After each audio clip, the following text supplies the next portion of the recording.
ایک چیز کی بڑی فضیلت ہے، بڑی عظمت ہے، لیکن اگر آپ اس کو صحیح نہیں سر انجام دیتے پھر اس کا نقصان بھی ہے۔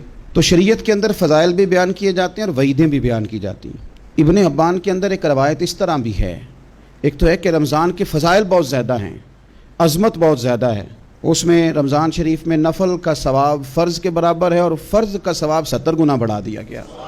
ایک تو یہ کہ فضائل بڑے ہیں، اور ایک یہ کہ اگر کسی نے اس سے پورا نفع نہ اٹھایا، رمضان کی برکتوں سے، فضیلتوں سے، سعادتوں سے جو لوگ بہرہواری نہ ہوئے، غافل رہے، ان کے لیے وعید بھی بیان فرمائی۔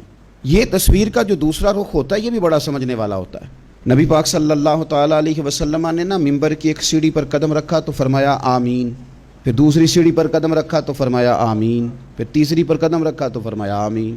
اب صحابہ کرام علیہم رضوان کو تجسس ہوا، عرض کی یا رسول اللہ صلی اللہ تعالیٰ علیہ وسلم یہ 3 دفعہ آمین آمین۔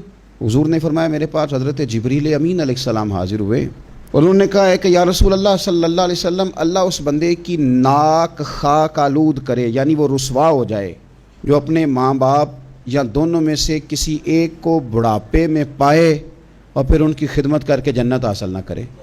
حضور فرماتے میں نے کہا آمین، گویا حضور رحمت للعالمین ہیں، لیکن یہ بات اتنی ناپسندیدہ ہے ماں باپ کی نافرمانی کرنا کہ یہاں حضور نے بھی اظہار ناراضگی فرمایا آمین۔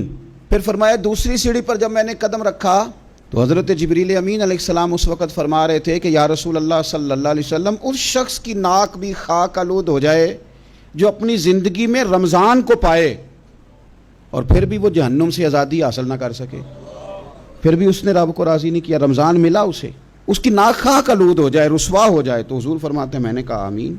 پھر محبوب فرماتے ہیں تیسری سیڑھی پہ قدم رکھا تو حضرت جبریل امین علیہ السلام عرض کرنے لگے یا رسول اللہ صلی اللہ تعالی علیہ وآلہ وصحبہ وبارک وسلم، آقا اس شخص کی ناک بھی خاک آلود ہو جائے جس کے سامنے آپ کا ذکر کیا جائے اور وہ آپ پر درود و سلام نہ پڑے۔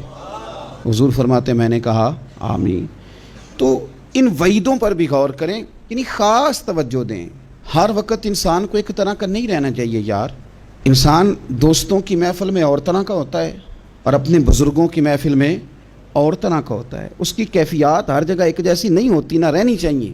تو ہماری وہ کیفیات نہیں رمضان میں ہونی چاہیے جو باقی مہینوں میں ہوتی ہیں، ہمیں غیر معمولی اہمیت اس مہینے کو دینی چاہیے، خاص ہماری توجہ ہونی چاہیے۔ اس لیے اس ماہ مقدس کا ایک لمحہ بھی ضائع نہ کریں اور پوری توجہ کے ساتھ اس ماہ مقدس کے اندر آپ اپنے سارے معاملات کو سر انجام دیں۔